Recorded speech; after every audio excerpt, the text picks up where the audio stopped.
Hello, friends, and happy Friday. Thank you for listening to the Friday Conversation, episode 110.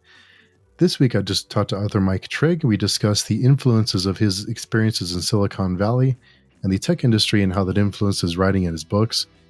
We also discuss various other topics, as usual, including AI, the benefits and dangers of AI, technology, social media. Had a really great time with Mike. Hope to talk to him again soon.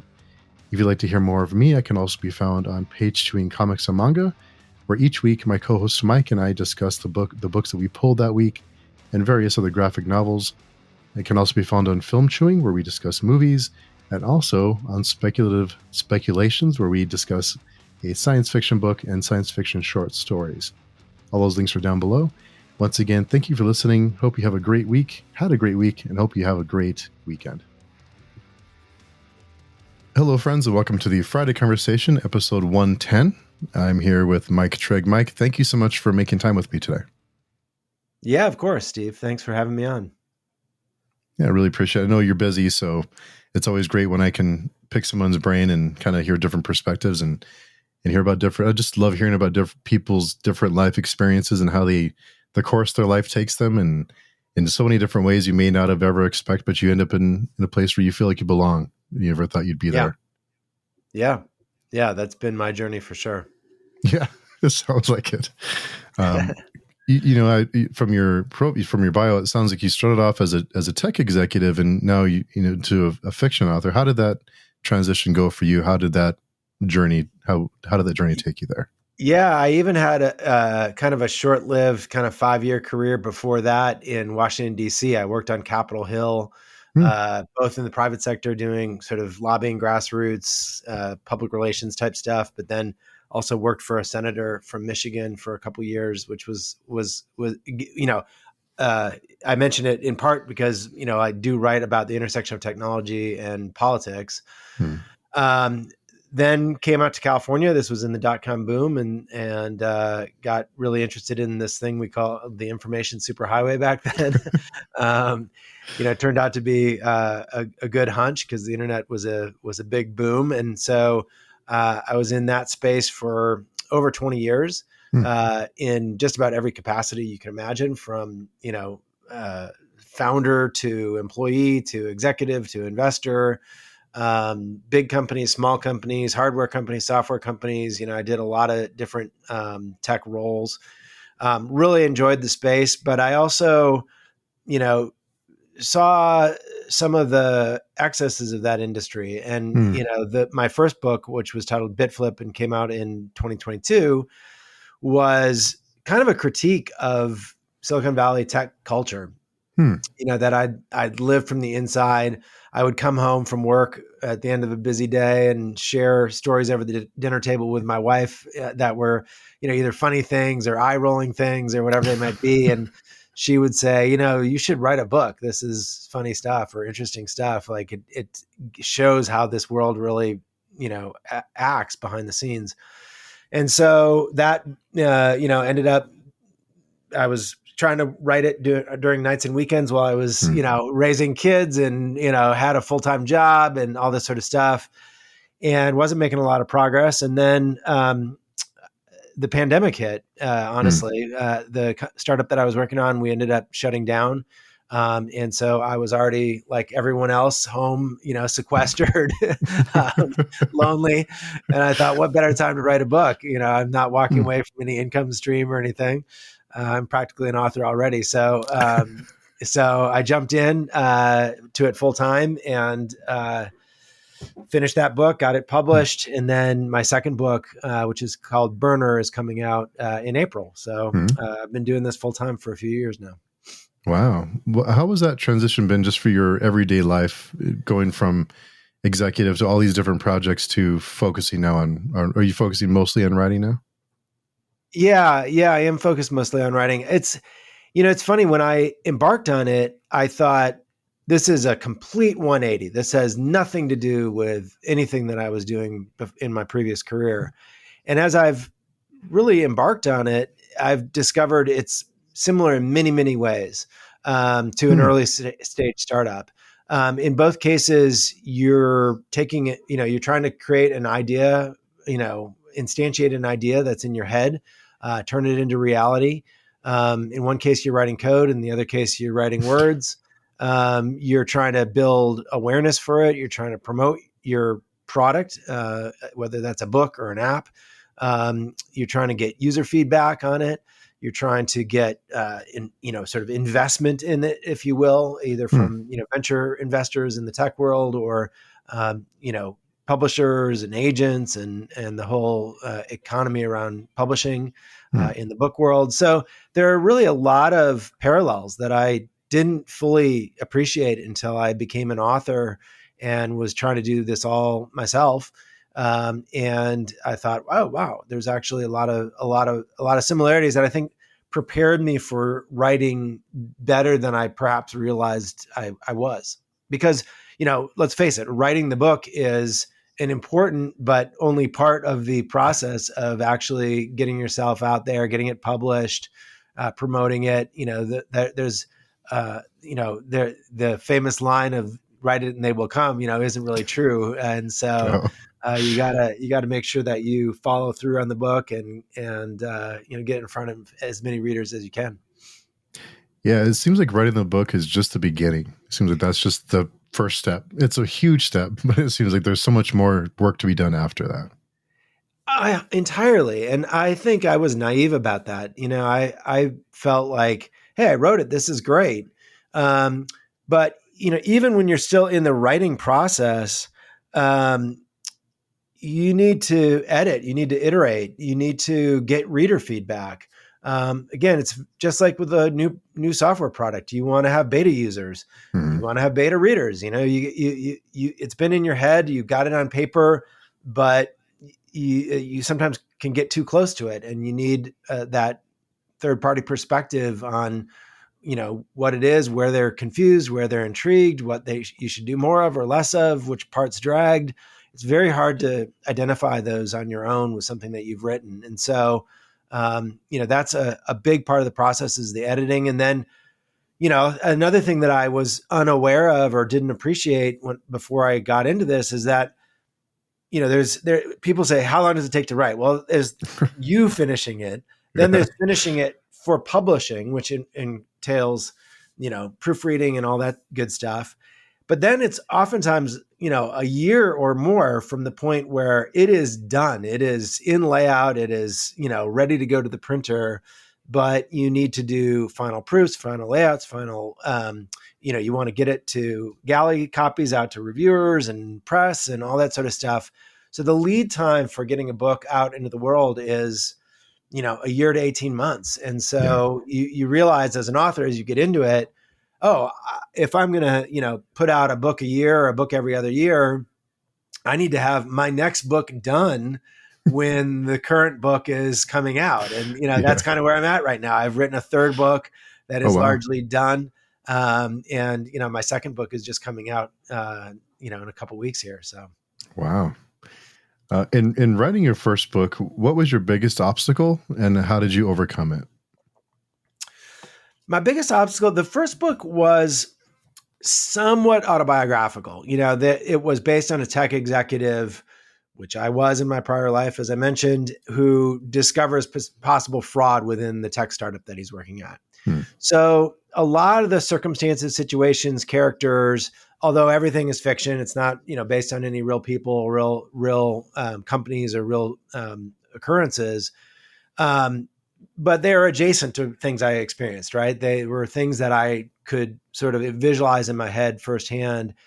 And I think I didn't realize it until I was fairly far into writing the book that I was obviously sort of, writing what I knew. And part of that was the main character, this character, Sam Hughes, who's the protagonist, was me in many ways, right? It kind of reflected my ideas, my values, et cetera. And I think a hard part for me, to get to your question, was kind of divorcing myself from that character, recognizing like, okay, I am not writing a memoir. I am not writing an autobiography. I am writing fiction. And I want this character to, sort of have his own persona and to frankly do things that I would never do. Right. And that's sort of hard as a writer, especially when you're, putting it out in the world and your mom is reading it, and or your mother-in-law is reading it, and you think, well, they're going to assume I believe all these things, or I think all these things, or I would do or have done all these things. And that for me was kind of tricky. I had to say, okay, Sam is Sam. I am Mike. He's a character. And he'll be a much more interesting character if I have him do things that I, as a real person, would never do. And so that was sort of tricky. In my second book, I really jumped into the deep end of the pool because I have 3 different narrators in that book, none of whom are anything like me, age-wise, gender, et cetera. And so that was different from the beginning. The challenge in the second book was, oh gosh, okay, I need to get into character. I need to get, and they were narrated from the first person. So the voices had to be different, right? On the page, and we're recording the audiobook right now. There are different voice actors for each of the main 3 narrators. And that was the challenge in the second book was, okay, put my voice aside, put on my Shane is the main character. Shane, Chloe, and Wayne are the 3 narrators, and put on their mask, if you will, and get into their voice, get into their persona, because that's what makes Otherwise, you have 3 narrators that are different but all sound the same, and that doesn't really work. So. Oh, so. Did you warn your parents or your in-laws like this character is Sam? It's not me. I did not do these things. Did you give everyone a heads up? I did, and there's a little bit of a cautionary tale. It's a cautionary tale, so there's a little bit of a, I don't know. It's not the happiest ending, I guess I'll say. And so, people were like, "Oh, I was so disappointed with Sam." I'm like, "Well, that's not me. I didn't do that. I'm a nice guy." So, that was definitely for people I knew. And I think to some degree, that's why I wanted to write that novel that way, because I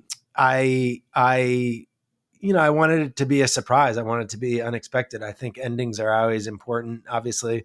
And, I tried to lead readers to an expected ending and then have sort of an unexpected twist at the end. Oh, nice. Are the books connected, or are they their own standalone stories? No, they're their own standalone. My lane as an author, though, because of my career in the tech industry, I'm very interested in the impact of technology on modern life. And so that's kind of the common theme that runs throughout all my novels. The first novel was the tech industry's impact on modern life, since it's cast within that industry as sort of a corporate thriller.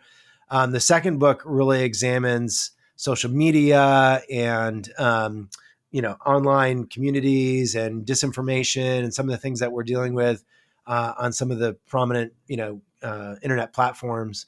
So that was the kind of the conceit of the second book. And then the third book is the premise is that there's a massive internet and mobile phone outage. So, it sort of casts the world back into the early chaos. 1990s. Yeah. Exactly. And chaos. And it sort of has a underlying commentary about how dependent we've really become on these technologies to live our lives. And so that was kind of the examination of technology's impact on modern life in the third book. So, and my fourth book, which is just in the earliest stages right now, will have a similar theme as well. So that's kind of where I feel like I can have a unique voice as an author and build my author brand and have sort of the credibility from my experience in that industry to speak to those topics. Writing a character like Sam and inserting your own experiences and kind of knowledge, was that like cathartic for you in any way to distance yourself and to get it out? 100%. Yeah, 100%. I mean, I think that that whole book was the first book I had to write, if that makes sense. It just felt like there were observations that I had about life in Silicon Valley, about some of the challenges of technology startups, some of the structural issues that you encounter with technology startups that I was sort of naive to when I first got into the industry. And in a way, I sort of thought of it as like the book I wish I could tell my younger self. It gives you a lot of insight, even though it's fiction. It gives you a lot of insight into how tech startups really work, how venture investing really works, the good and the bad of it, right? And so it was, I think, a little cathartic for me. As I sort of felt like, I mean, I'm still involved in the tech industry. I still, advise, and I do small investing and things like that.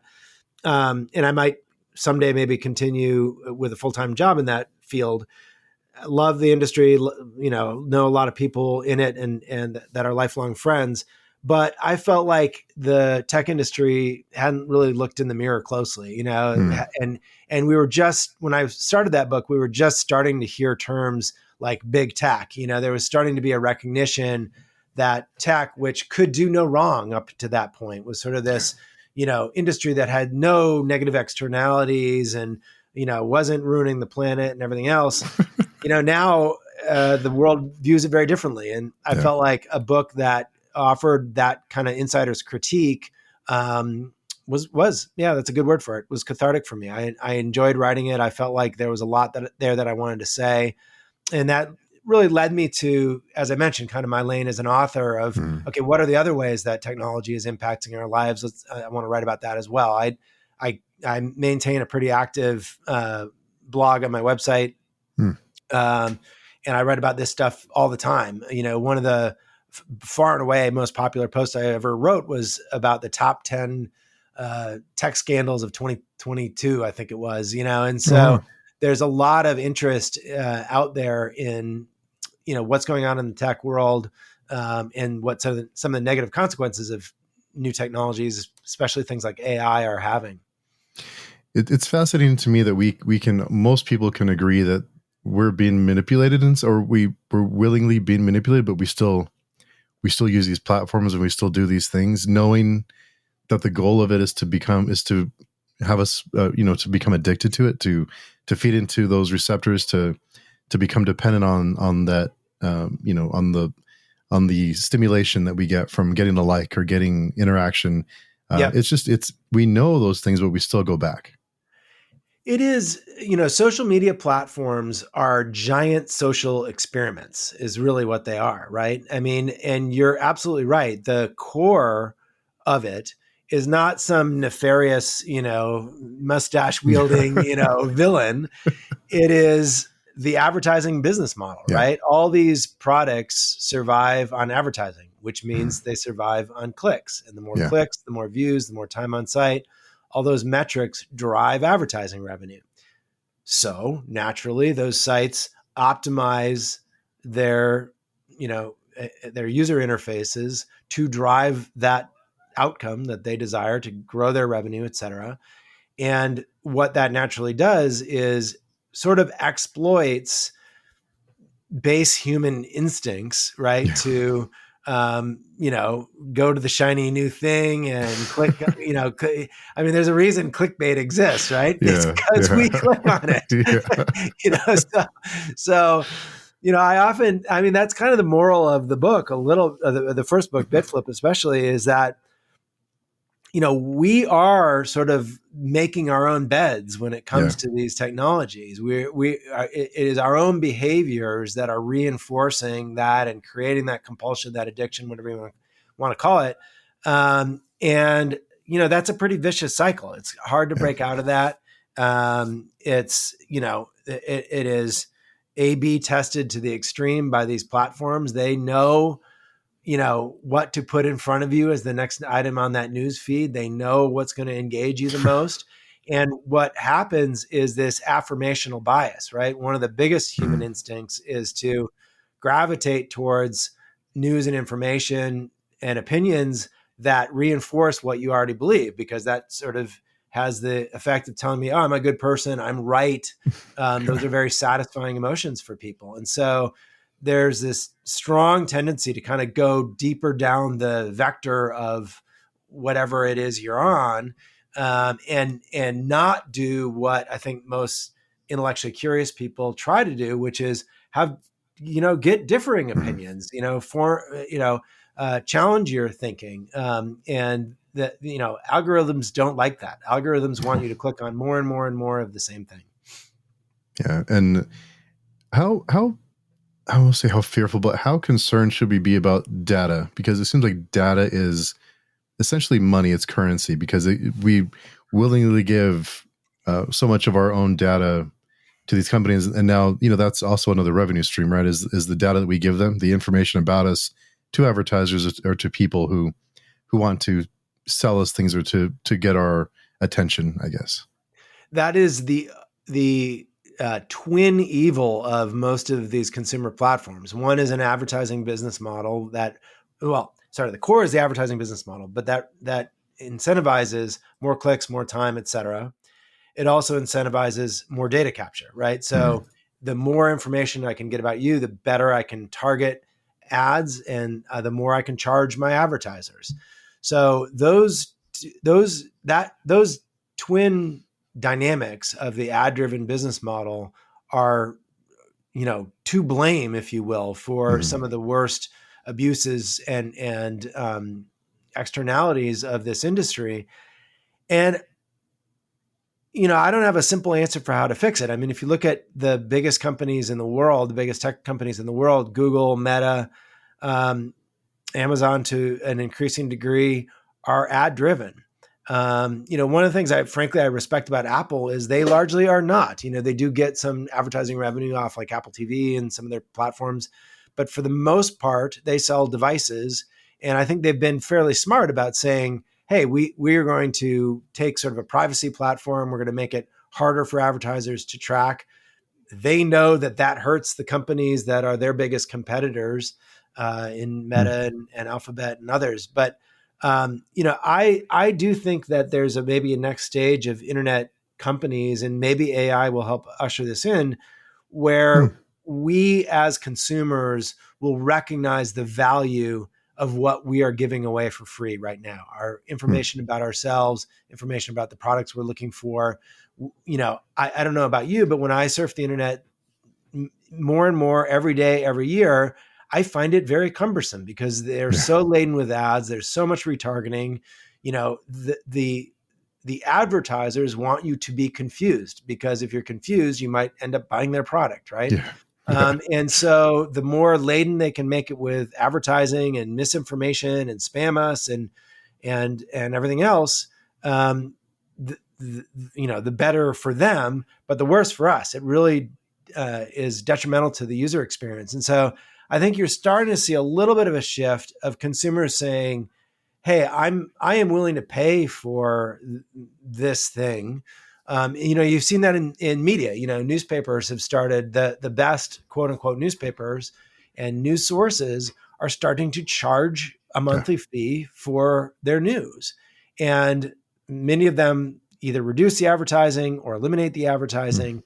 That's very appealing. I would sort of rather have fewer but very reliable information sources that I pay for than every time I'm looking for information on Google something and who the hell knows what it is, where it was sourced from. There's a lot of people trying to exploit that, and a lot of people exploiting it with misinformation too. And I think that, I know my behavior is starting to lean towards a willingness to pay for the things that I value. I think it's really tough too, because you want to find a news source that is legitimate, that is fair, that is, that isn't just leaning one way or another, just objectively repeating the news. It's just so hard when there's so much of this echo chamber that it's hard to know. It's almost like I can't trust anyone. I can't trust anything that I'm being told anymore, because everything seems to have a slant or some kind of objective or some kind of message, whatever side it comes from. It seems like it's hard to find just honest, this is what happened, without the spin.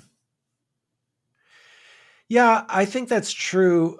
But I feel like people are taking that sentiment, which is valid, and extrapolating it to an illogical place, if that makes sense. I was in a conversation with somebody the other day who was like, oh, the New York Times is biased. It's biased. It's like, so therefore you're going to go read bot generated, disinformation on Twitter. It's sort of like the feeling that I have about traditional media.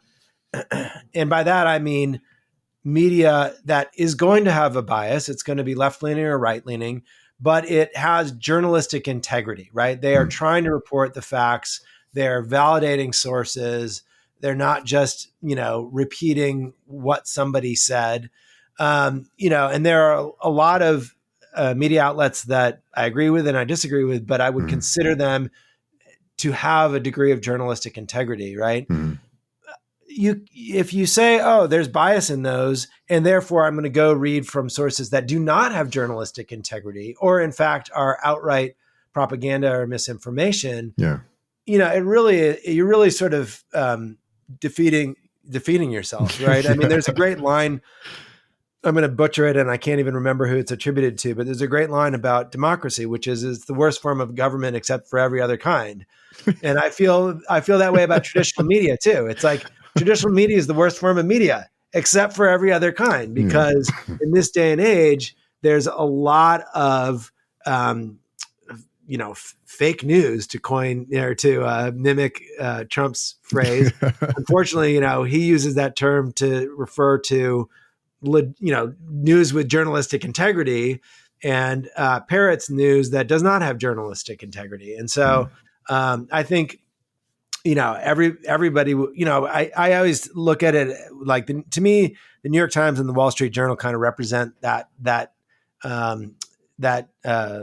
left-right leaning, right? I think both those publications have journalistic integrity. New York Times leans left, Wall Street Journal leans right, especially in their opinion pages in each. But I consider both to be, reliable news sources, right? And I think to some degree we've seen the value of those news sources increase because people are overwhelmed by the number of places that they can get information, and so outlets that do a good job, they trust. It's almost easier to fall into the trap of, I agree with this news that I'm being told, even if I think I'm not quite sure it's really what happened or it's really true or it's really the news, but I agree with it and it keeps getting fed to me. It keeps coming up in my feed. So I'm just going to stay in my comfort zone and just absorb this news that I know probably isn't true, but I agree with it. It makes me feel good. So I'm just going to stay here. It seems like that happens a lot. Yeah, it does. And then it happens. And then, sort of the meta information around that news reinforces that as well. Right. So you'll see, especially on social media, and I do this myself, I'll, post a link to a article and I'll say whatever I say, I agree with this, or, this is a great take on this. Those posts, people can comment on them. And so you often will see this, kind of meta news around the news that is itself, sort of self-reinforcing, right? Either pro or con what the original piece was. And so, it just sort of is what it is. I'm not sure that there's putting the genie back in the proverbial bottle on this stuff, right? I mean, we've all become accustomed to, and rightly so, we, just as before the internet, we would have our opinions and we would react to things in different ways. We continue to do that as engaged citizens. It's not something that you can stop. It's a First Amendment right to do so. But I think I do think that there is an opportunity for the technology industry to bring more transparency and credibility to the information that's being shared online, right?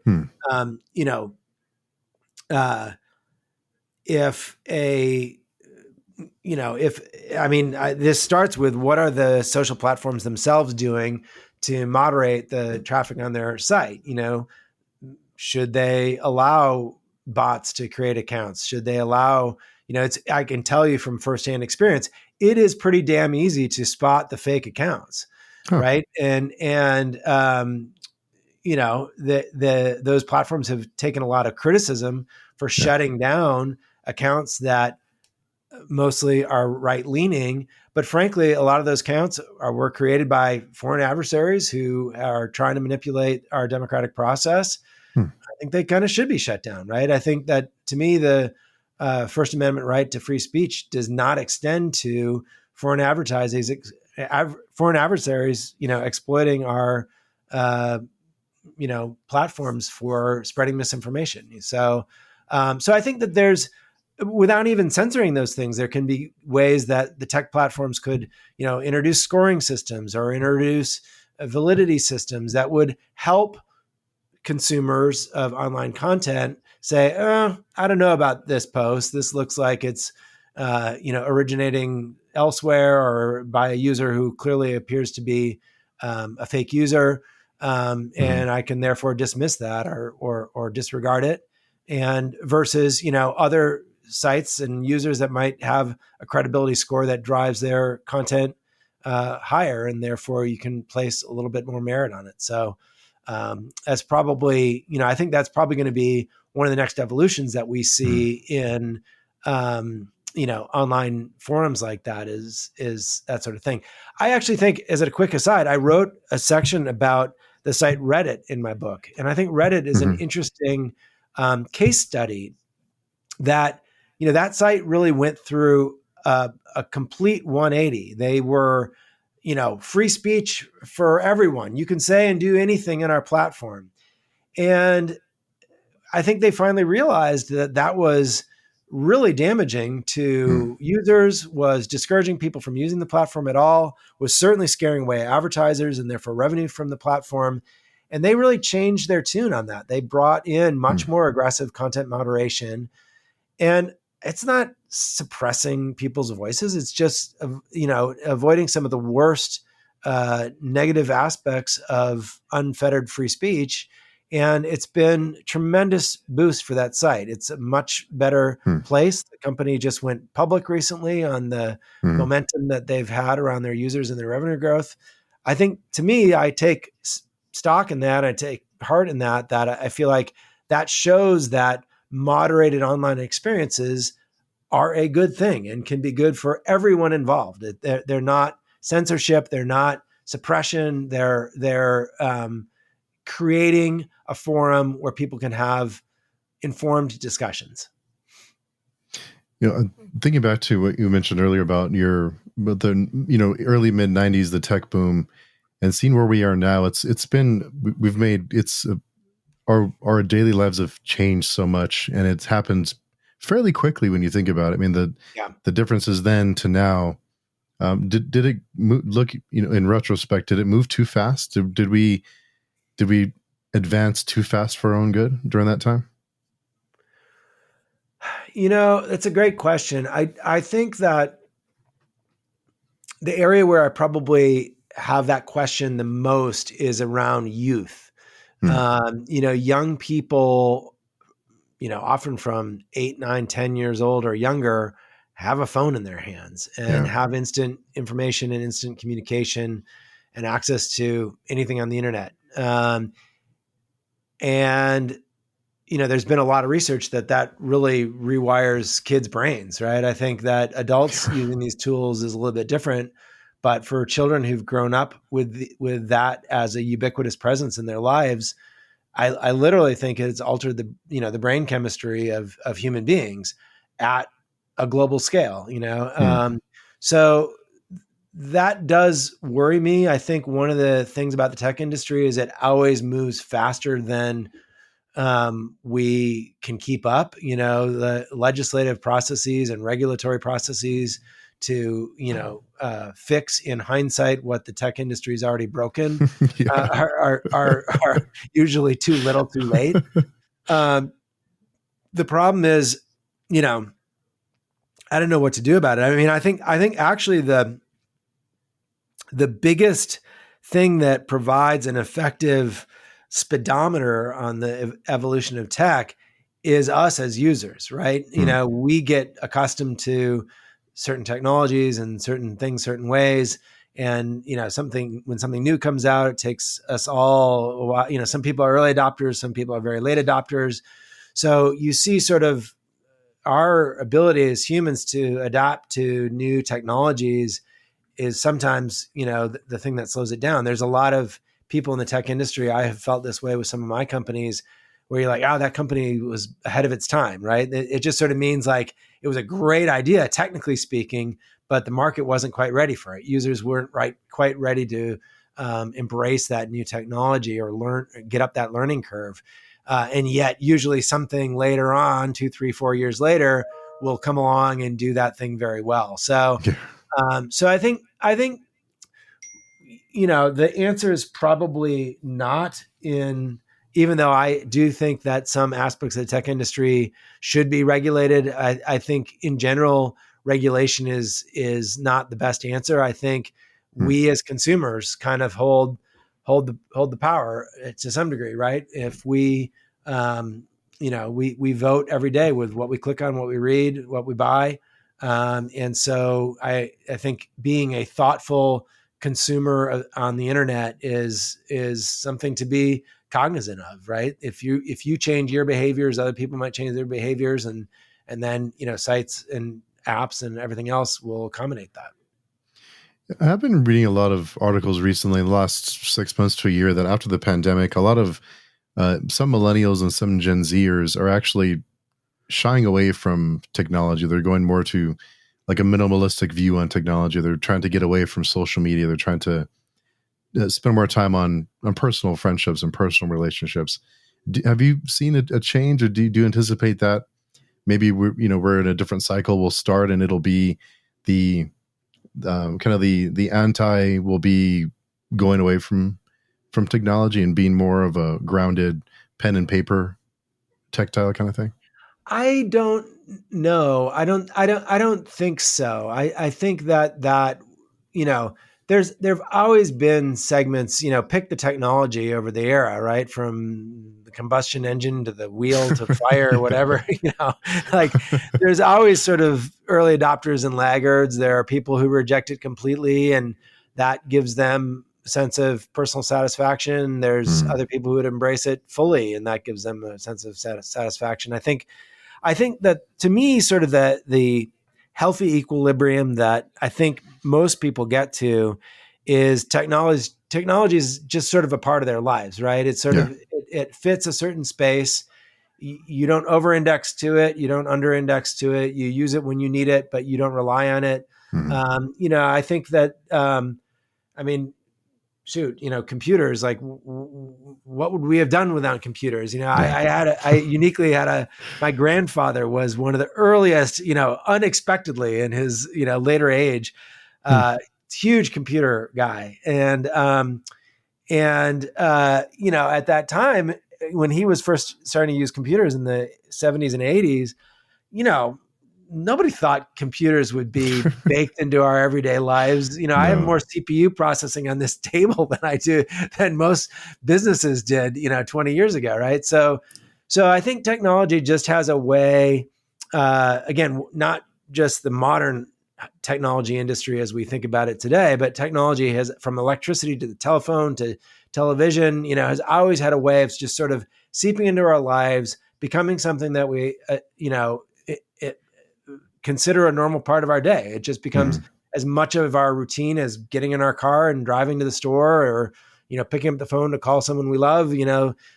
So I think that there tends to be sort of this curve of hype, and then adoption, and I think there's one of the, I'm probably stealing a concept from one of the tech industries around the hype cycle, I think they call it, where there's all this excitement, there's heavy user adoption, and then it sort of becomes part of normal life. And I think increasingly stuff is becoming part of normal life. I have two college age kids, and they've grown up with technology all around them, and I think that they both, I know there's a lot of people who feel that their kids overuse or abuse technology, but I feel like my kids have a pretty healthy relationship with it. They're able mm, to put down their phone, they're able to turn off notifications, they're not obsessing about it, but they're not shunning it either. yeah. They're willing to engage in it and stay technically literate, and that's kind of an important part of modern life. If you're going to Mm, be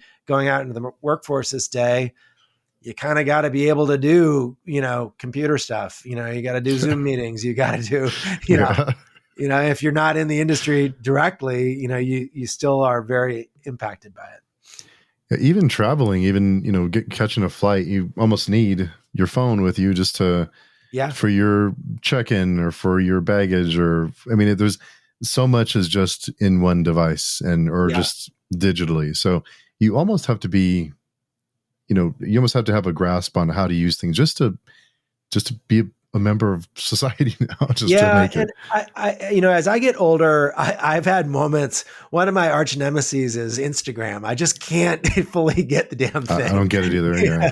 And Yeah. TikTok, I haven't even gotten on, so I still haven't adopted that. But I'm trying to, as I get older, not get too set in my ways technically, Hmm. right? To be, I think if you sort of shun technology for too long, pretty soon you can barely understand what's going on anymore, Yeah. right? And so I think that updating your OS, getting new phones, getting new computers, trying new apps, sort of a willingness to try new things. As I mentioned, my grandfather, I took inspiration in that. As a young Hmm. kid, I was like, wow, if he can figure this out, I should be able to figure it out, right? And I do think that there comes a point for a lot of people as they get older where they sort of give up on it, and that cuts them out of a part of life, right? Like Hmm. whatever it is, there'll be some app that my grandchildren use, and I admire my in-laws for using those types of apps to keep in touch with my kids. Yeah.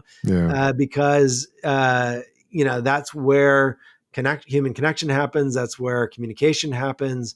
I'm sure it just will continue to evolve, and so yeah, I think the right answer is neither addiction nor rejection. It's adoption, Hmm. absorption, whatever you want to call that middle road, normalization. I think that's probably the healthiest path for most people. Yeah, I think whenever I find myself ranting and raving about technology, I think back to when I was 11 years old with my 486 2400 baud modem connecting to my local BBS and Right. telling my parents, well, this is just a tool and it's going to happen and you can't stop it, kind of thing. Just, it's okay. The world's not going to end. And I think, I'd probably, my 11-year-old self would probably say that again today if I was, Yeah. Yeah, certainly. And appropriately so, right? Because, for all my criticisms of the tech industry in my books and my other writing, it's an incredible industry, right? I Mhm. think that the changes, this third book that I talked about where the internet goes away, it's pretty hard to imagine our lives without it. Yeah. And there's so many ways that our lives have been improved. It's improved the lives of people around the world. Granted, there have been many negative effects, in terms of especially wealth stratification and gentrification, and there have been Mhm. some negative consequences like that. But technology improves productivity, and as productivity improves, everyone's lives improves. Our standard of living improves, from an economic standpoint. And so, from the printing press, back to fire, printing press, wheel. I was thinking about this with the combustion engine. The you can, I am an ardent environmentalist. I think that we face some extreme challenges with global warming that I hope we can overcome as a society, as a species. But yet, the power of the combustion engine to raise, I mean, it has been an economic boom around Mhm. the world, not just mining oil, but transportation and tourism and selling goods around the world. None of that is possible without, it's powered by gasoline. It's just kind Yeah. of a reality.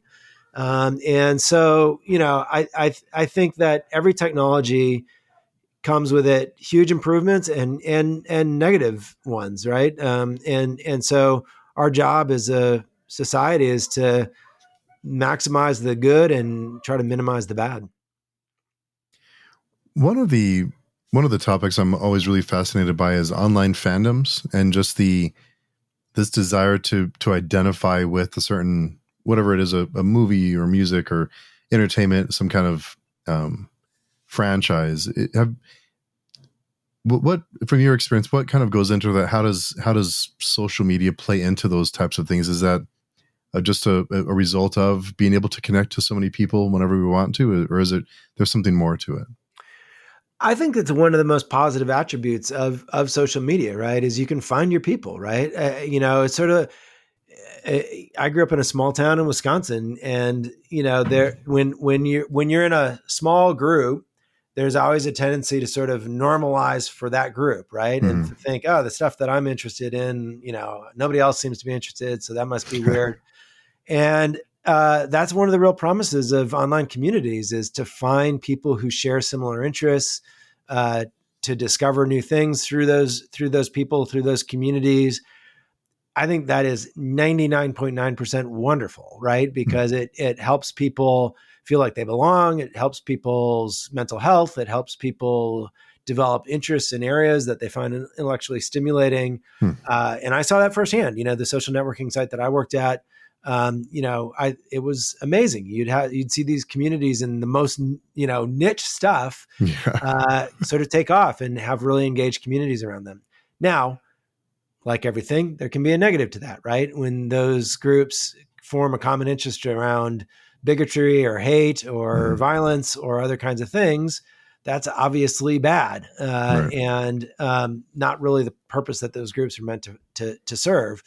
And I do think that we've gotten into an era where, under the banner of free speech, we've perhaps acquiesced or accommodated some of those that online extremism too much. Mm-hmm. Um, and that's really what my second book is about, Burner, which comes out April 16th. Is how quickly those online communities can kind of tip into extremism. The Yeah. premise behind the book is it's based on a guy who sort of finds age. He's a down and out kid. He's grows up poor in the Central Valley, loses both his parents. He finds agency as an anonymous online agitator, and he grows this huge following, and the whole huge following sort of spins out of his control, Mm. jeopardizes the woman he loves.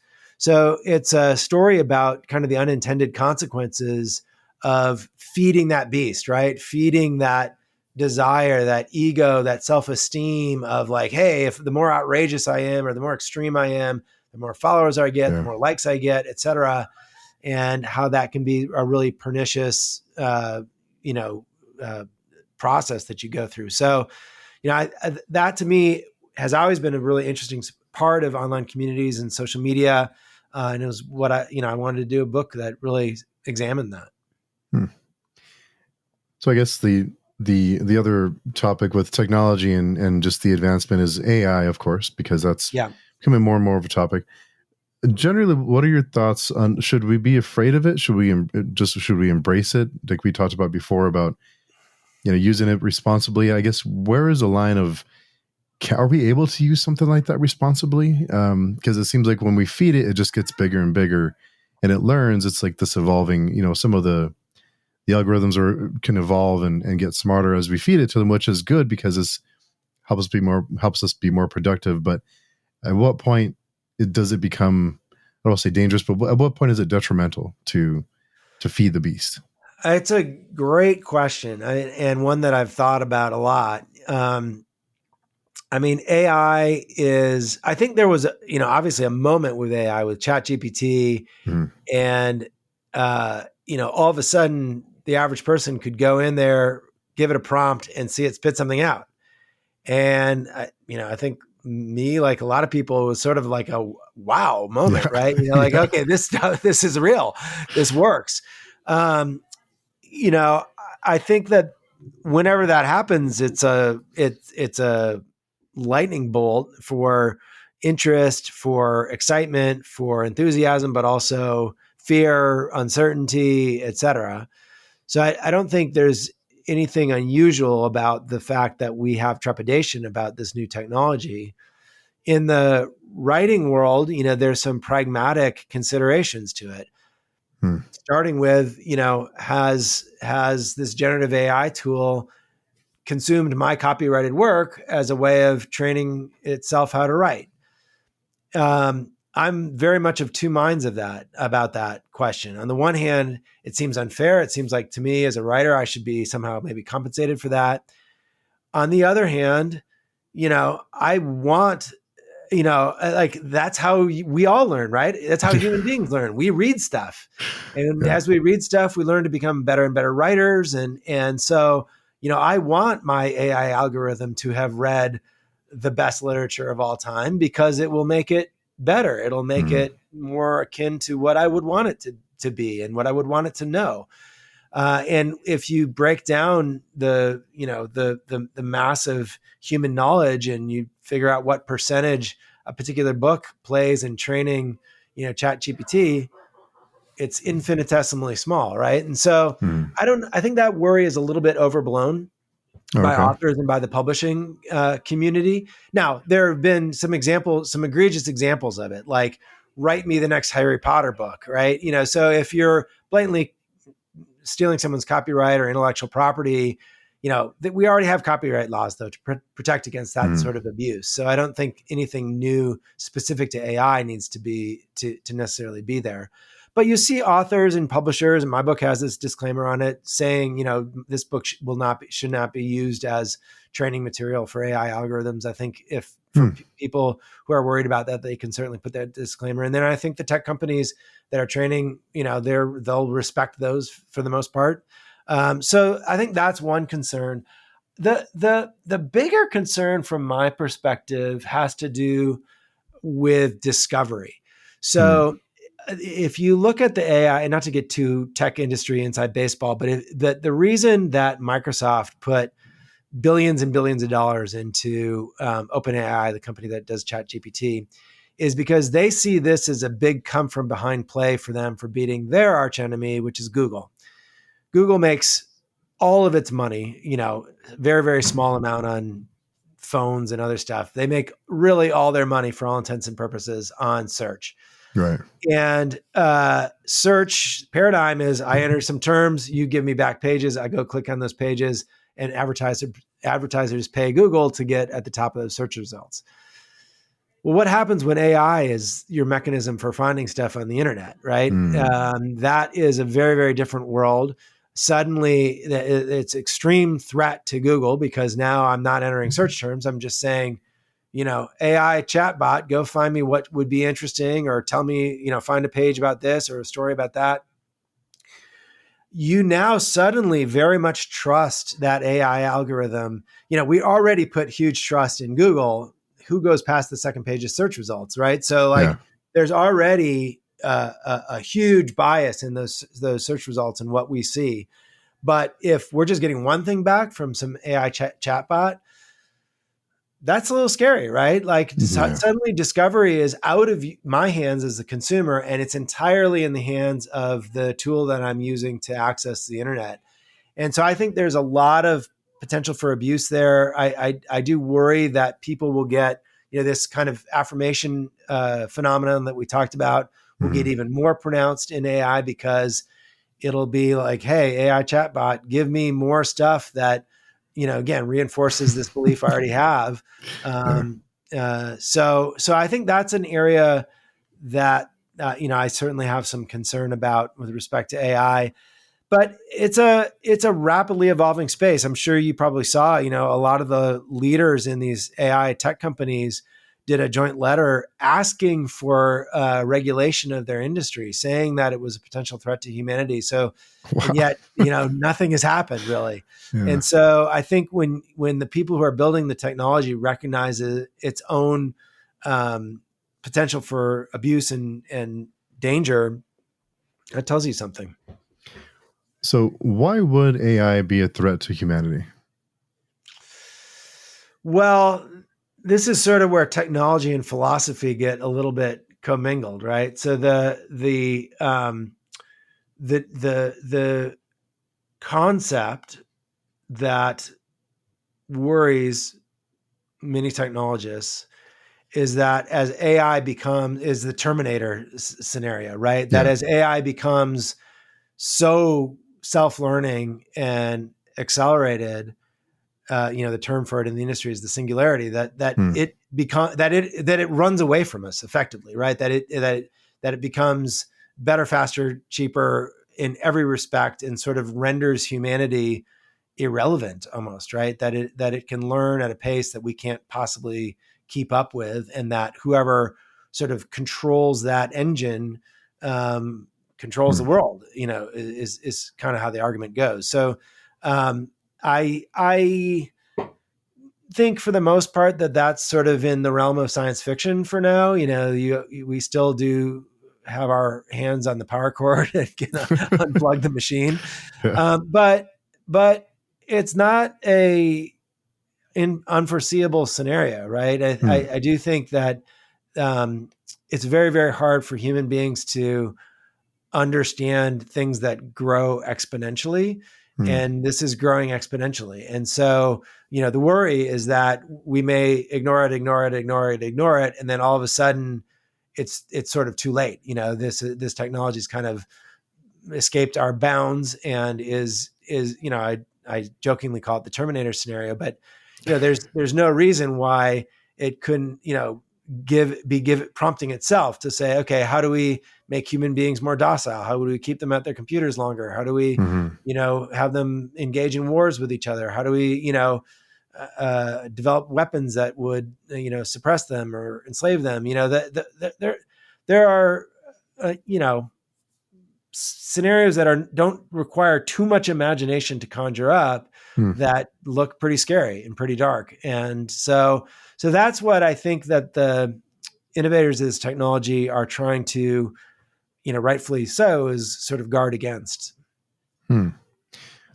One of the more concern I'm torn on this one. I wanted to get your opinion on it. Is I think there's some men, especially I believe it's more men than women, but they're opting for AI partners, like these AI relationships where I guess they pay a monthly fee or whatever it is, and they have this online AI partner. On one hand, I can see if someone's lonely, they need companionship, they need someone to feel like they're cared for. It. I get where that desire comes from, but on the Yeah. other side, if they're constantly affirmed and in this loop of never being challenged, of never having to deal with conflict or with never learning how to compromise, it's this weird back and forth where is it something we should be worried about, or is this something that also will just kind of find its way eventually? What are your thoughts on those? Probably a little both, but I worry about that. I think that is sort of the logical extension of some of the phenomenons we've been talking about, right? Mm-hmm. That it's less challenging for me to not be challenged, to not have any differing opinions, to always have obsequious interactions with other people, right?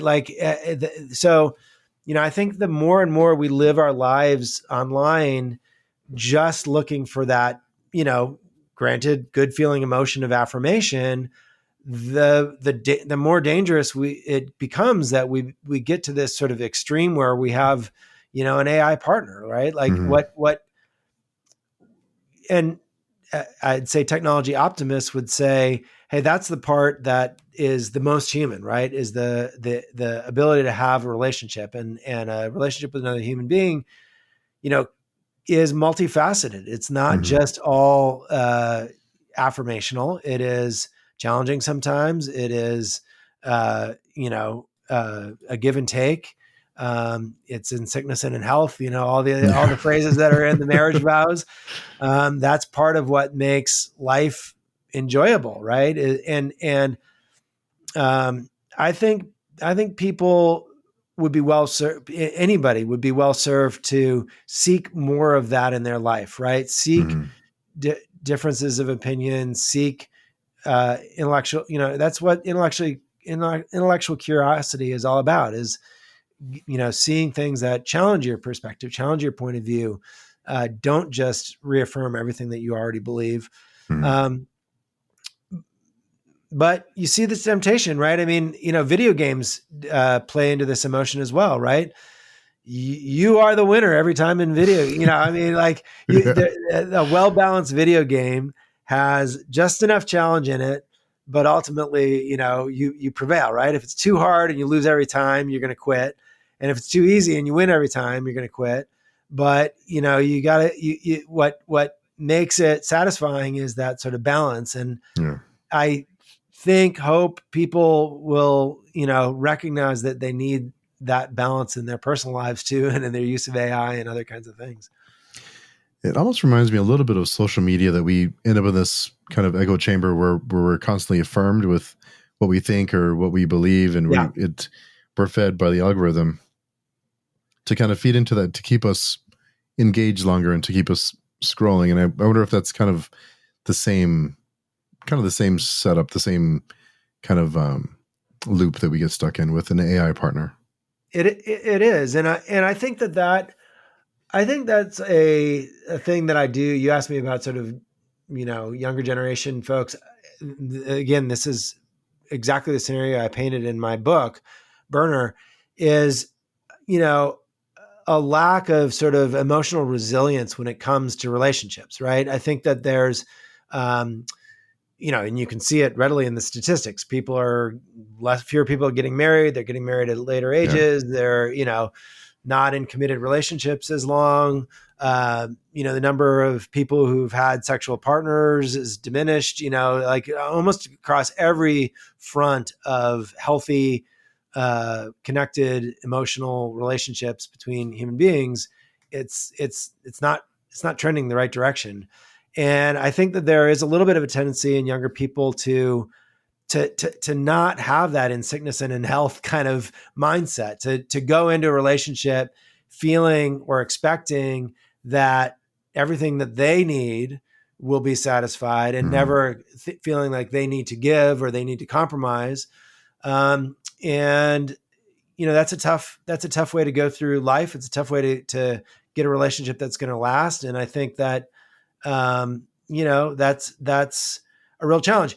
You see that in our political process too, right? There's so little willingness to compromise. There's so little. It's practically a four-letter word, right? The notion that there should be any give and take with another human relationship or another political party is kind of getting flushed. And I think that is maybe a little bit of conditioning of social media, video games, all these kinds of things, where they know, the developers of those platforms know that it's more satisfying for you emotionally to have the lover who always says yes, or the Yeah. the zombie who always gets shot, or whatever it is. I mean, like, we like that. It feels good, but it doesn't lead to long-term healthy relationships. Yeah. And I think that we're seeing that, both at the interpersonal level and at the sort of, political, social level. Yeah. With AI, a lot of some of the friends I have who self-publish their books, or one of the concerns that they've brought to me or that we've discussed is something like Kindle Unlimited. Because if you have a pool of that Amazon allocates for people who download Kindle Unlimited books, and according to page turns or downloads, there's a certain pool of money that is being distributed to people who participate in Kindle Unlimited. If the market is flooded with books written by AI who are published with through Kindle Unlimited, then the pool gets diluted, and there's less money for I guess you could say for human authors. Is that something that we should be concerned about, or do you think we'll get to a point where normal readers or watchers of entertainment won't know the difference between something created by AI and something created by a human? Well, I think we're almost approaching that point now. I Hmm. think that certainly generative AI tools are good enough to write a scene in a book, right? Like, I've played around with this myself. Like, hey, write me a description of a dark alley or something like that, and Yeah. it does a pretty good job, right? So, like, there's certainly, I think it'll be a while before it can create an entire novel credibly but with some proofreading, with some editing, to that, probably could get there. Um, the premise behind your question, though, to some degree, sort of assumes that there isn't already sort of saturation just of what the human authors Yeah. are creating, Yeah. right? That's true. I think I saw a stat, 1.8 million self-published books. I mean, I think it's Wow. come down a little bit since the COVID boom years. Um, and I'm not saying that that's a bad thing. I think it's wonderful that people can self-publish, but it does create this challenge where there's a glut of books. Hmm. There's no shortage of stuff to read on Kindle Unlimited, certainly already. I don't know if AI generated books makes that markedly worse. It's sort of like, Hmm. yes, the tail gets longer, but there's already a really damn long tail. Um, where I feel like AI maybe again sort of has a little bit more, causes a little bit more worry for me is in its discovery abuse. So I'll Hmm. paint a scenario for you. There's already a lot of gaming of, Amazon reviews and Yeah. ratings and buys and things like that, right? Well, what if AI is creating fake reviews, fake ratings, flooding those into the marketplace for certain books? Those Hmm. books are climbing up the bestseller list. They're therefore get into this sort of self-fulfilling loop. Um, that worries me a lot more. That somebody would abuse AI to get their title to the top of the list, then abuse AI to add yet another title to the long tail of content that's already out there. Hmm. And I think we're seeing that happen already. And uh, I'm not sure that the platform that Amazon being the most notable one, I'm not sure they're back to the point of content moderation. It can be very frustrating working with Amazon. Hmm. I've had friends say, "Hey, I wrote a review of your book. It never appeared," Yeah. and it's like, you're right. It never appeared because Amazon, in their infinite wisdom, thought it was fake or thought it was generate. So there's a lot of abuse going on already. I've heard scams in the opposite direction, where authors who don't pay somebody to help will suddenly find their book flooded with negative reviews Oh wow. as sort of a extortion scheme against authors. Hmm. So I feel like that those things to me about AI, uh, you know, are a little bit more within the realm of what AI can do today. AI generating a negative review for a book or a positive review for a book is extremely easy for it to do, Hmm. and I think that the abuse potential is pretty uh, real there. Oh wow. I didn't realize that was happening with the positive and fake reviews. That there was gave me the system like that with AI. I didn't realize that was happening. Yeah. Well, it's the same basic thing that's happening, on Twitter and Facebook. There's just Twitter probably most notably. There's just a lot of fake accounts, right? Hmm. And so those fake accounts proliferate stuff and repost stuff and add their own commentary, and are you know uh, foot soldiers in the information wars that get deployed quite easily. We've all read about internet disinformation organizations that are part of the intelligence apparatus of countries like Russia and China and Iran and others, and the U.S. does the same thing, Hmm. no doubt.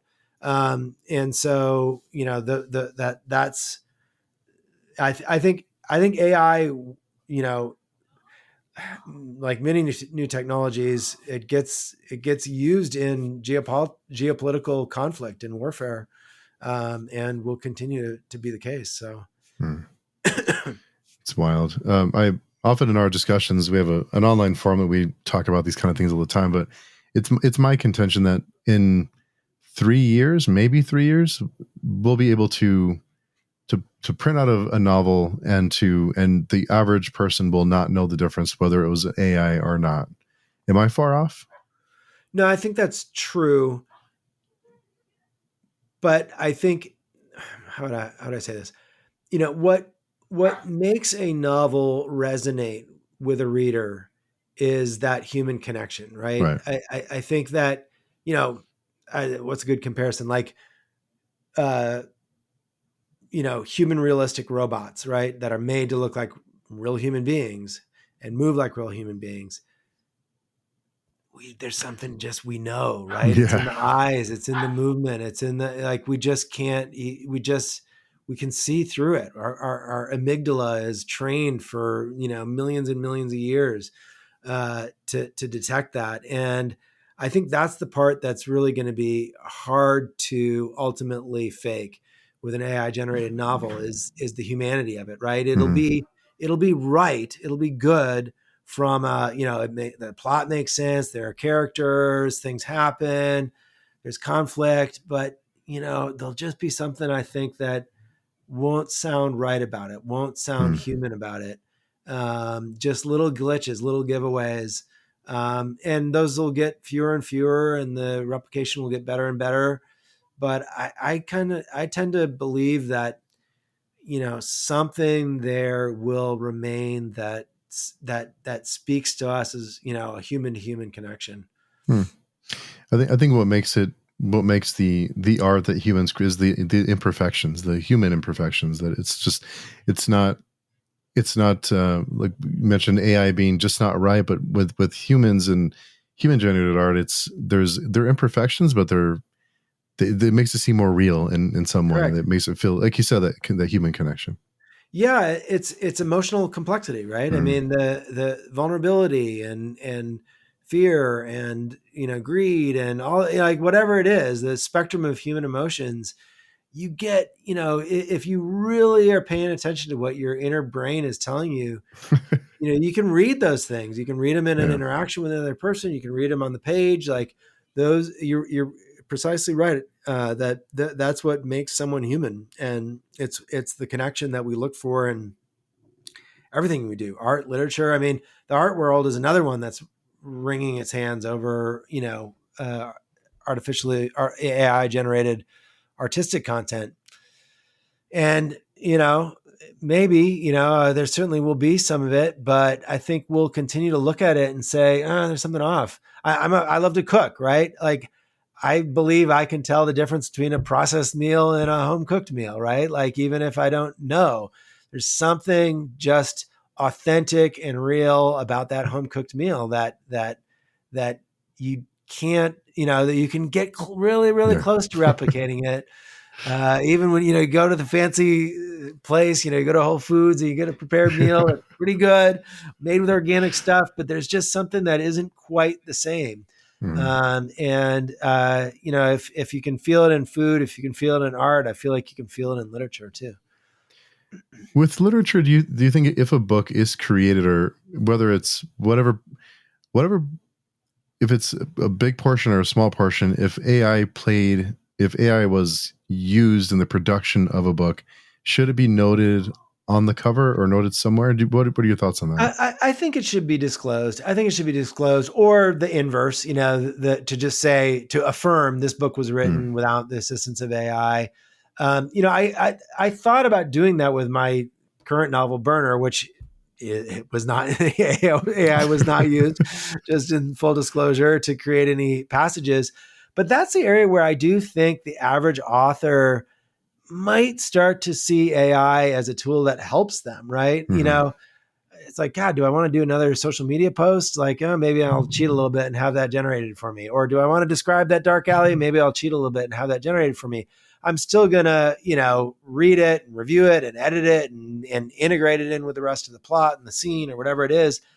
But, there's some parts of writing that are, kind of cumbersome, right? Or Yeah. Yeah. necessary, but Yeah. aren't the elements that give it that human connection, right? Mm. And I think that you will see authors start to, I don't want to say cheat. That would be, that's not really what I mean.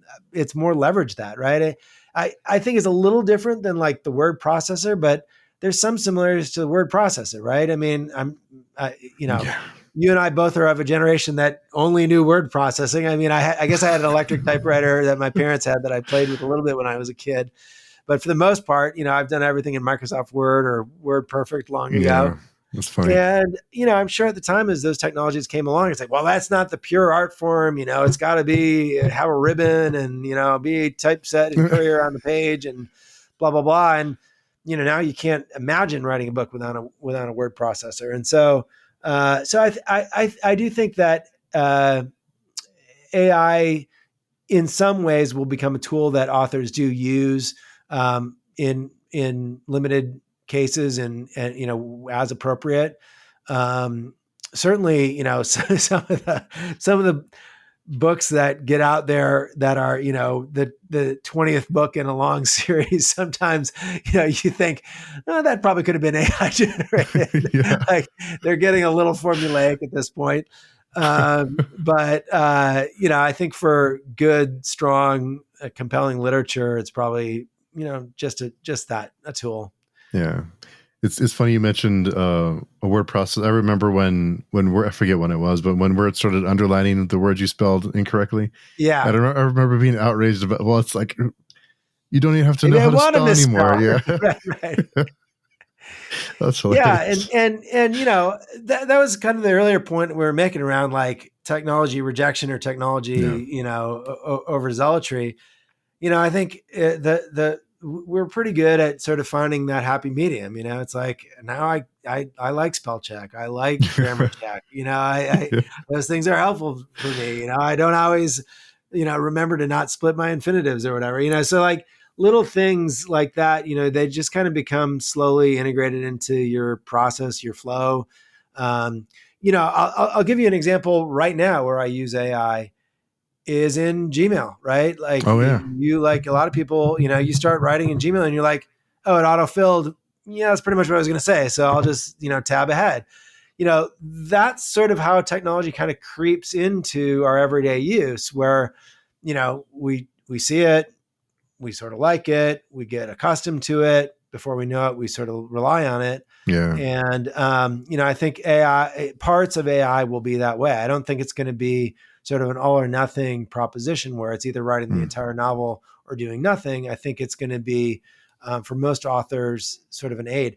The other area that I think of AI too from the consumer standpoint. How could AI help me as a reader? yeah, I set for myself every year. I set a goal of reading 52 novels in the year, so that's a book a week. It's a lot of books, and so I lean on audiobooks a little bit for that. That helps me. That's a technology that I use to help me achieve that goal.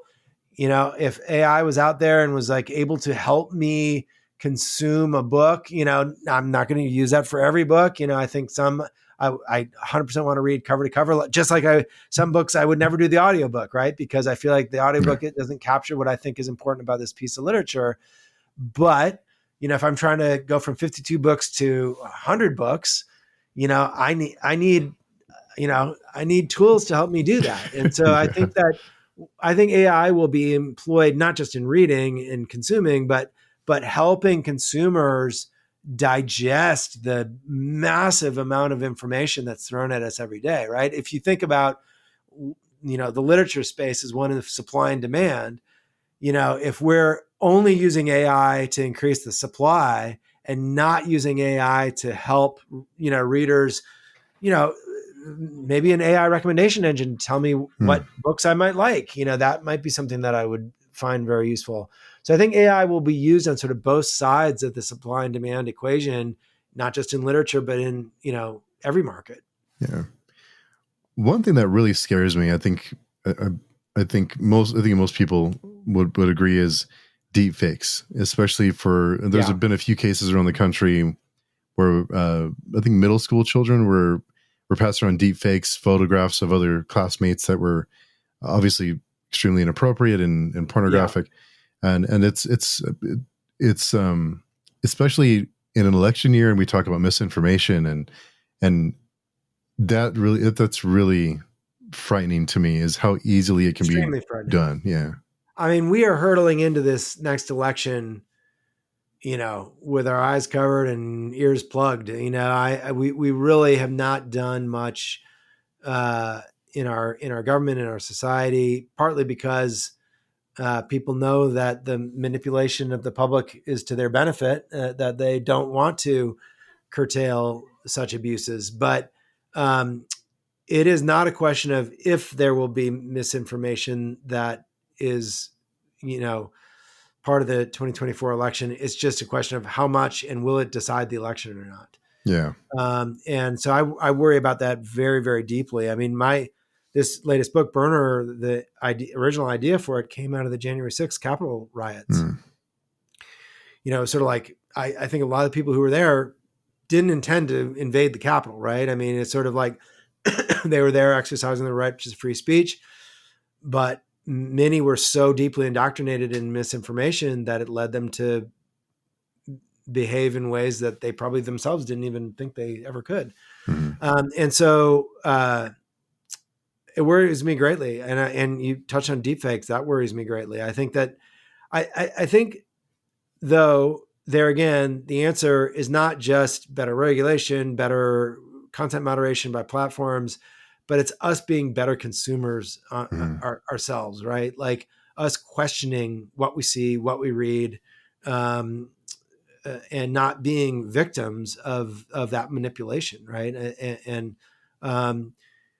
you know, you hope that as we see more and more of that we're better and better at sniffing it out. And I touched on earlier tools that I think technology platforms could develop to help, score content or indicate that it's likelihood of being misinformation. I think that's good. I think that helps us, back to that point I made earlier. AI can be a tool that can help us know what's real, help us know what's truthful, help us know what's at least corroborated, right? I mean, those are doing that work, that legwork to determine truth is time consuming and difficult. And, but yet it's critical. And for all those things, from political stuff to, deep fakes of classmates, you got to be able to distinguish what's fake from what's real. Yeah, I think what's even scarier for me is that now when there's a clip of someone saying something or doing something, the excuse may eventually become, well, that's not me, this is deep fake. Right. So then it becomes, well, what is real? Because some of these AI voice kind of these voice mimics, this voice, yeah. And there's even a cadence to the. I mean, it really captures your cadence, and it captures the. It doesn't sound like AI. It sounds like you. It's wild.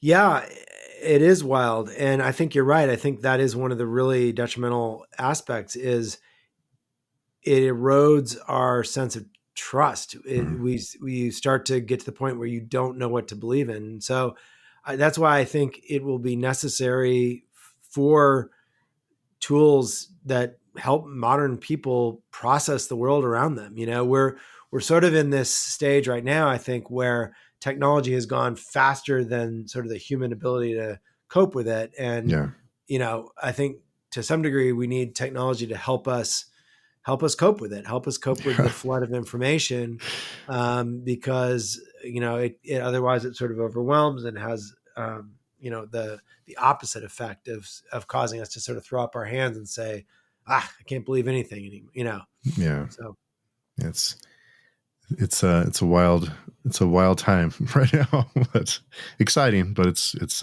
wild. But I did have a couple more questions for you, a little bit lighter on the tone. Right. But one of the questions I like to ask all my guests is, if the zombie apocalypse happened today, what would be your weapon of choice?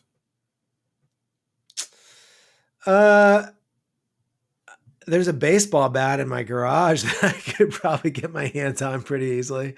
I am, despite growing up in Wisconsin where there's a lot of deer hunting, I'm not really a gun guy. Although, in a true zombie apocalypse, that probably would be pretty handy. Maybe we could make friends with the zombies, come to a common understanding. my weapon would be my keyboard. How about that? I would write a happy ending to the zombie apocalypse, a way that humans and zombies can live together, without all this animosity and brain eating. Nice. A zombie apocalypse utopia. Yeah. Yes, exactly. Like that. Exactly. You mentioned food earlier, and another question I like to ask is, do you have a favorite family recipe?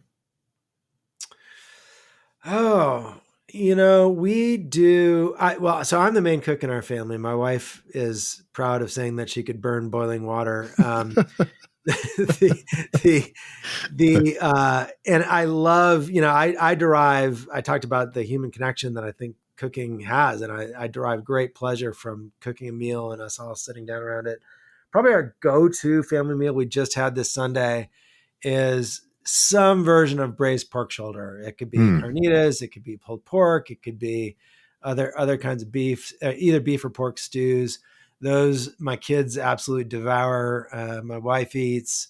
You can, have the leftover. You can, get a 8-pound pork shoulder and have it for days, and the leftovers reheat very well. So that's probably our go-to. Mm. I also love Italian food. My son is studying abroad in Rome right now, so I've Oh been wow. kind of brushing up on my not just Italian but Roman cooking specifically and Nepalese cooking. So I like kind of uncovering recipes that are specific to a region or even a city. And so Mm. like spaghetti carbonara and cacio e pepe and those kind of dishes are you know indicative of Rome, embraced in Mm. Rome. And so we've been doing some of that sort of stuff lately too. Oh nice. Do you have an album that you can listen to as many times as you'll never get tired of it? Well, I lived my adolescence through the '80s, so a lot of those '80s bands. I think REM's "Murmur" is one Hmm. that I just takes me back immediately. U2's "Under the Blood Red Sky" is another one that that was a just transformative album for me live from Red Rocks in Colorado. So Hmm. those are two that kind of popped to mind. I was a big Police fan too. Some of the early Police albums are favorites as well. And I resurrected my mom kept my turntable from when I Oh was a wow. teenager, That's which cool. which I resurrected out of storage. I got a new band for it, so it would actually work again. And I've got some of those vinyl albums I mentioned that are still, I can still spin in the other room. So Oh wow. That's pretty neat. It's nice to have to hold it in your hands and have those memories attached to them.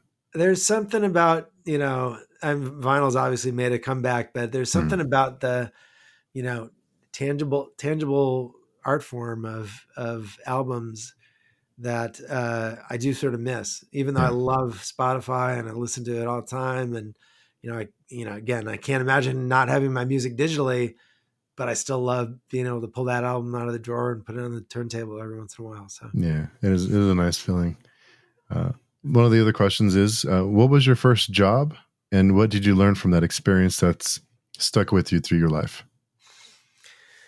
Uh, well, it's sort of hard to say a first job. I mean, I would do things like shovel snow or mow grass and things like that from a really young age, but those weren't really jobs. Those were just sort of chores for the neighbors. Um, Yeah. Probably my first real job as a shoe salesman at J.C. Hmm. Penney. And I had to wear a coat and tie to work every day, which I kind of hated. And I had to try and fit shoes on people's feet that were lying about their shoe size blatantly.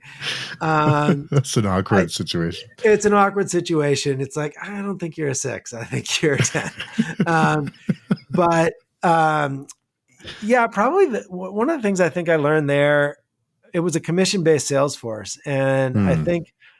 I think for the first time I did, notice that that the world's a competitive place, right? Yeah. That, just because I spoke to a customer first didn't mean another sales rep wouldn't swoop in there and try to sell, close the deal.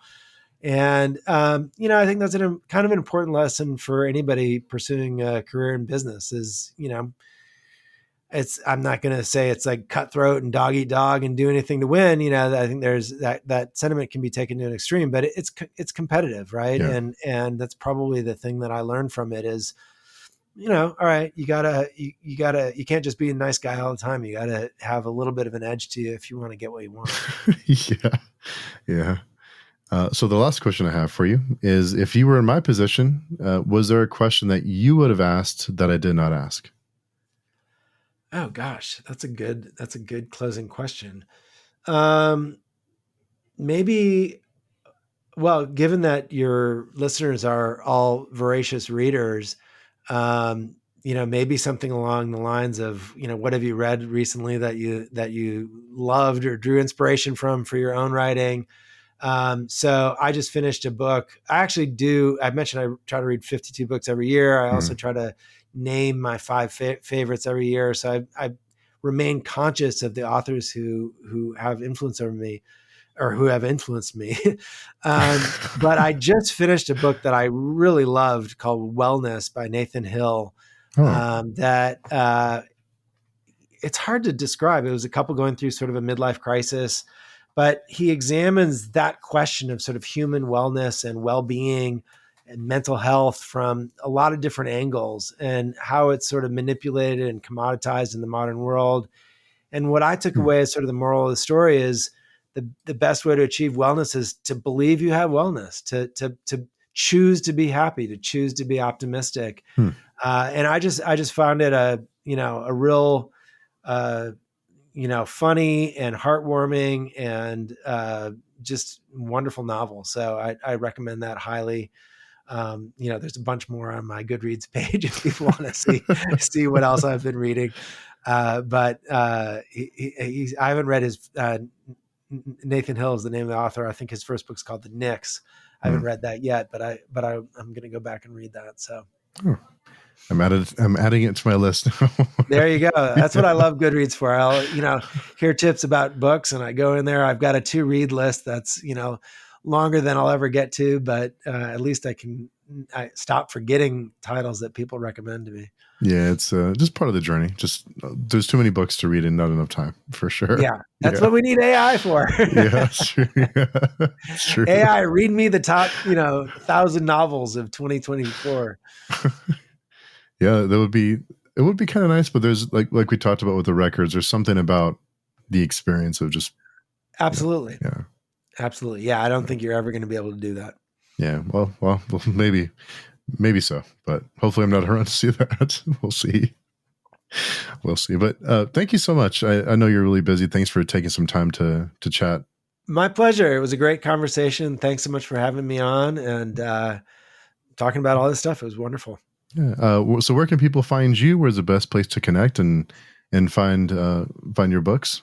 Yeah, probably the simplest would be my author site, which is miketrigg.com, with Trigg with 2 G's. You can find info about my books, links to buy them, all my blog posts, my podcast interviews all get posted there, my media coverage, you name it. So it's sort of a one-stop shop to get to all my social media, everything else. So that is appropriately named miketrigg.com. It's nice having a home base just where you can find everything. It's almost an archive, because it becomes hard to keep track of yourself at some point. So it's sort of the first place I go where I'm like, did I do that, or did I write that? Oh yeah, here it is. So. Yeah. Oh, I did write that. Yeah. Yeah. Yeah. It's nice to have that time capsule just to refer back to. Yeah, exactly. But thanks again. I hope let's do it again soon. All right, super. Thanks so much, Steve, and hello to all your listeners. Yeah, we'll talk very soon. Hope everyone has a fantastic weekend. Thanks.